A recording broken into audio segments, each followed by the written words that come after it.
Hi friends, welcome to KRJ 23 world. అందరూ బాగున్నారా? Summer వచ్చింది కదా, ఏం చేస్తున్నారు? మాకైతే ఈ ముందు ఎప్పుడూ చెప్తూ ఉంటాను కదా, మా తొట్టి గ్యాంగు అక్క పిల్లలు వీళ్ళని చూస్తుంటే అనిపిస్తుంది, ఎందుకు వచ్చారా బాబు ఈ సెలవులో ఏంటి అని. ఏంటి పిల్లల్ని బాగా తిడుతుంది, ఓ అది ఇది అంటుంది కేఆర్జే అనుకుంటున్నారా? ఆగండి ఆగండి, నేను ఎందుకు ఇలా అంటున్నానో వీడియో ఎండ్ వరకు చూస్తే మీకే అర్థమవుతుంది. పిల్లలంటే ఎలా ఉండాలి మీరే చెప్పండి. అది చేయండి, ఇది చేయండి అని అడిగి చేయించుకొని తింటే బావుంటుంది. కనీసం వంట చేసుకుంటారా అంటే చిన్న పిల్లలు చేసుకోవడం రాదు. పూటకొక రుచి కోరుతూ ఉంటారు. సరేలే పాపం సమ్మర్ కదా నచ్చింది చేసి పెడదామంటే, చిన్నామెకొకటి నచ్చుతుంది, పెద్దామెకొకటి నచ్చుతుంది. ఇక మధ్యలో పొట్టిదుంటుంది. అదైతే చేసిన 2 వద్దంటుంది. మీరే చెప్పండి. ఒక్కొక్కరికి ఒక్కొక్క టేస్ట్ అంటే ఏం చేస్తాం?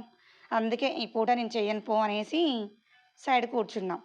సరేలే వీళ్ళేం చేస్తారు అంటూ చూస్తూ కూర్చున్నానా, మేము ఎగ్ రోల్స్ చేసుకుంటామంటూ ఇంట్లో చూశారు. లక్కీగా వాళ్ళకి కావాల్సిన ఐటెమ్స్ మొత్తం ఉన్నాయి.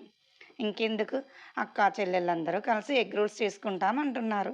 నేను అలా కూర్చుంటే పిన్ని పిన్ని మేము ఫస్ట్ టైం వంట చేస్తున్నాం. కాస్త వీడియో తీసి పెట్టు పిన్ని అంటూ మారం చేస్తున్నారు. పోనీలే మీ వంటలు నేనేనా నా సబ్స్క్రైబర్స్ ఫ్యామిలీకి కూడా చూపిద్దాం. ఎప్పుడూ మీ గోల అంటుండే, అయ్యో పాపం చిన్న పిల్లల్ని అలా అంటారా? తిడతారా? అంటూ అంటున్నారు. చూడండి ఇక వీడియో. ఎగ్ రోల్స్ అంట దానికోసం ముందుగా చపాతీ పిండి కలుపుకొని 2 ఎగ్స్ మొత్తం ఇంట్లో మిక్సీ పట్టారు. ఆ మిక్సీ పడుతుంటే మా అమ్మ అయితే ఒకటే తిడుతుంది వాళ్ళని. మొత్తం స్మెల్ వస్తుంది. ఏంటి మీ వంటలు ఏదైనా కావాలి అంటే చేయించుకోవాలి, ఆర్డర్ చేసుకోవాలి. ఎక్కడిదిరా ఈ పిల్లల గోల అంటూ మహా కోప్పడుతుంది మా అమ్మ. పోనీలే అమ్మ పిల్లలు కదా పాపం చేసుకుంటారు అంటూ అలా సర్ది చెప్పుకుంటూ వెళ్ళిపోయా. వీళ్ళొచ్చిన కాంచి నేను వీడియోలు తీద్దామన్నా, లైవ్ చేద్దామన్నా అస్సలు టైం సెట్ కావట్లే. మీకు ఇంతేనా సమ్మర్ ఎఫెక్ట్? పిల్లలొస్తే ఒక బాధ, రాకపోతే ఒక బాధ. ఏం చేస్తాం ఇంకా కొన్ని రోజులు భరించాలి మరి. సరేలే కానీ వీడియో ఎండింగ్‌లో చెప్తాను వీళ్ళు చేసిన అల్లరి అంటారా? చేసుకుందేమో 2 ఎగ్స్.